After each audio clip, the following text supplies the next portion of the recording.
ಈ ವಿಡಿಯೋನ ಕೊನೆ ತನಕ ನೋಡಿ. ನಮಸ್ಕಾರಪ್ಪ ಡ್ರೈವರ್ ಮಂದಿಗೆ ಅಂತ ಹೇಳಿ ವಿಡಿಯೋ ಚಲೋ ಮಾಡಕ್ ಹೊಂತೀನಿ.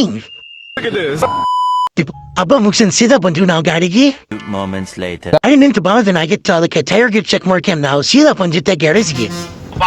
ಅಪರೂಪದ ಮುಳ್ಳಂದಿ ಬಾಬಾ ಗ್ಯಾರೇಜ್ ಬಂದು ನೋಡ್ರಿ ಲಿಪ್ಪಿನ ಟೈರ್ ಪಂಚರ್ ಆಯ್ತು. ನಾವು ಕರೆ ಬರ್ದೆ ಹೋಗಿತ್ತದ ಸೆಕೆಂಡ್ ಹ್ಯಾಂಡ್ ಟೈರ್ ತಗೊಂಡು ಸೀದಾ ಬಂದಿದ್ದೆ ನಾವು ಪೆಟ್ರೋಲ್ ಬಂಕ್. ಒಂದ್ ವಾರ ಡೀಸೆಲ್ ಕೇಳ್ಬಾರ್ದಪ್ಪ. ಏನೋ 1 ವಾರನ ನನ್ನ ಏನೋ ಅನ್ಕೊಂಡಿದ್ದಿ. ನನ್ನೊಂದ್ ಮೇಂಟೈನ್ ಮಾಡಕ್ ಆಗದೆ ಹೋದ್ರೆ ಸುಮ್ನೆ ಮಾರಾಕ್ ಬಿಡೋ.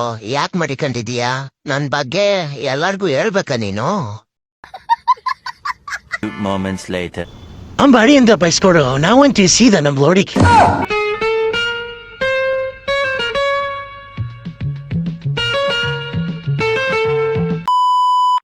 ಪಾಯಿಂಟಿ ಬರತಿ ಏನಾಯ್ತಾಯ್ತು, ಅಷ್ಟೊತ್ತಿಗೆ ಗಾಡಿ ಸೇರಿಯಾಗಿ ಊಟಕ್ಕೊಂಡ್ರೆ ಮಳೆ ನಾನು ಬರ್ತೀನಿ ಅಂತ ಹೇಳಿ ತಾನು ಬಂತು. ನಮ್ಮ ಡ್ರೈವರ್ ಮಂದಿ ಊಟ ನೋಡ್ರಿ, ಶಂಗದ ಖಾರ, ಅದಕ್ಕೆ ನೀರು. ರಾತ್ರಿ ಬಾಲಾಗಿತ್ತು, ಸಂಗತ ಖಾರ ರೊಟ್ಟಿ ಬಿಟ್ರೆ ಬೇರೆ ಏನಿರಲಿಲ್ಲ. ಅದೇ ಗತಿ ಅಂತೇಳಿ ಅದೇ ಉಂಡಿವಿ. ಊಟ ಮಾಡ್ಕೊಂಡ್ ಗಾಡಿ ಸೇರ್ಗೆ ಹಾಕಿದ್ವಿ. ಅಷ್ಟೊತ್ತಿ ಮಳೆ ಬಂದು ಎಲ್ಲ ಪ್ಲಾಟ್ಫಾರ್ಮ್ 20,000 ಬರೋದು. ನೋಡು ಬೆಳಗ್ಗೆ ಎತ್ತು, ಅದಕ್ಕೆ ಎಲ್ಲರೂ ಮಲ್ಕೊಂಡಿವಿ. ಇವತ್ತು ನೋಡಿ ಇಷ್ಟ ಆದ್ರೆ ಲೈಕ್ ಮಾಡಿ, ಶೇರ್ ಮಾಡಿ, ಫಾಲೋ ಮಾಡಿ. ಹೇಳಕ್ ಇಷ್ಟಪಡ್ತೀನಿ. ಓಕೆ ಫ್ರೆಂಡ್, ಬಾಯ್.